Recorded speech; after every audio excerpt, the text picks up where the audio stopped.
You've been staring at the same task for 2 hours. You haven't started. You've checked your phone, reorganized your desk, made a second cup of coffee, and told yourself you'll begin after one more YouTube video. Sound familiar? Here's what most people get wrong about procrastination. They think it's a time management problem. It's not. It's a brain chemistry problem. And once you understand what's actually happening inside your skull, you can stop it in under 60 seconds. Every time. Let's talk about why your brain does this to you. Imagine you're standing at the edge of a cold swimming pool.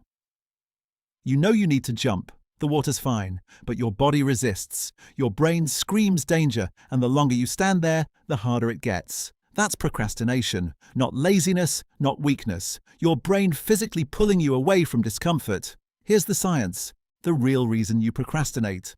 Your brain has 2 systems fighting each other right now. System 1 is the limbic system. Ancient, emotional, wired for survival. It avoids pain, it chases pleasure.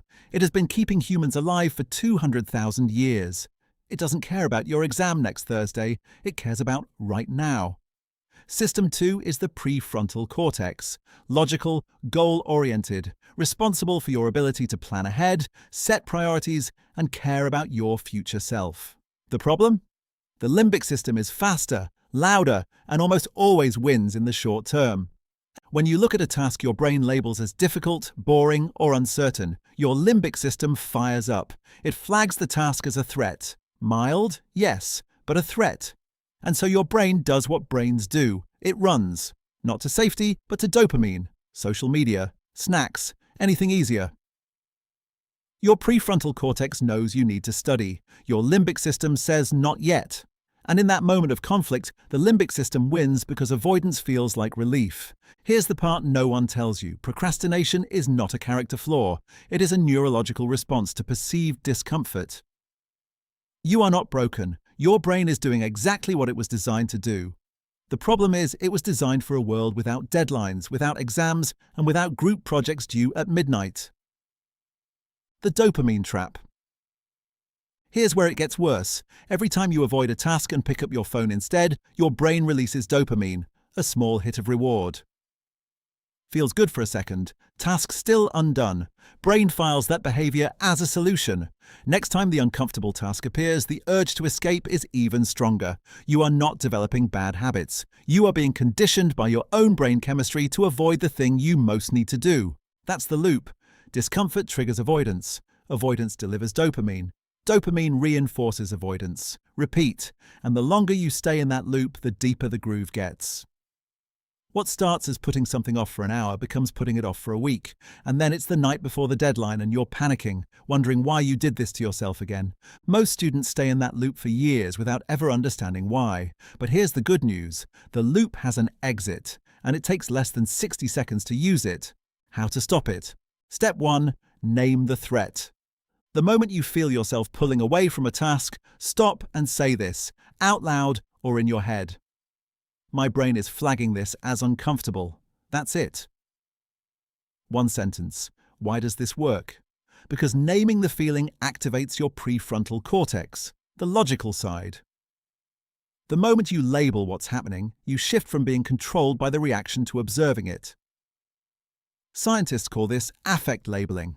Brain scans show that simply naming an emotional state reduces its intensity almost immediately. You can't fight a reflex you haven't identified. Name it first. Step 2. Shrink the task to zero resistance.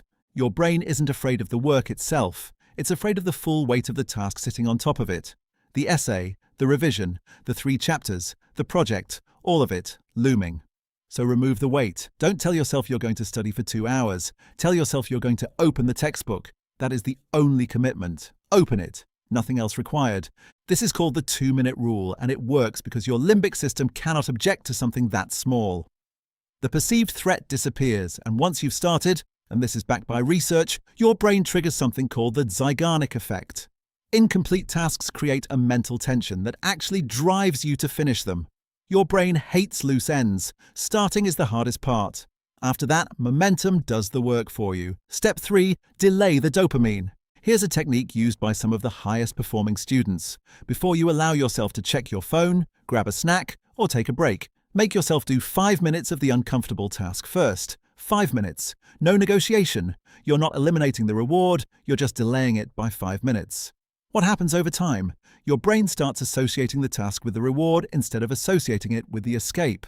Work stops feeling like the enemy. It becomes the thing that unlocks the good stuff. The loop flips. And this doesn't take months. It takes days of consistent repetition. Step 4. Change your environment. Your brain is an expert pattern matcher. If your desk is where you scroll, your brain will want to scroll at your desk.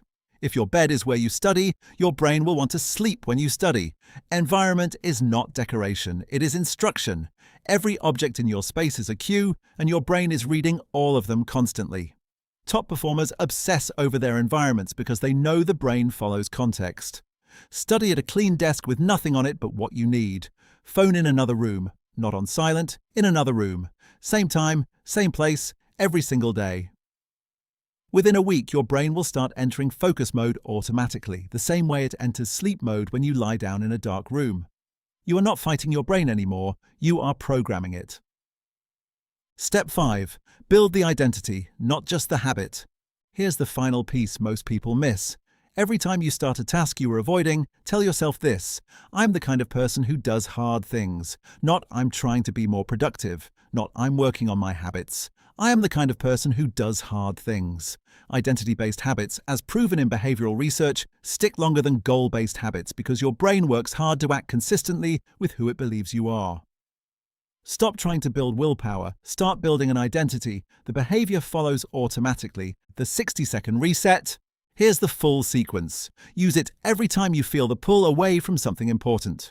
1. Name it. My brain is trying to avoid discomfort. 2. Shrink it. I'm just going to open the file. 3. Delay the dopamine. 5 minutes before any reward. 4. Environment check. Phone away, desk clear, same spot.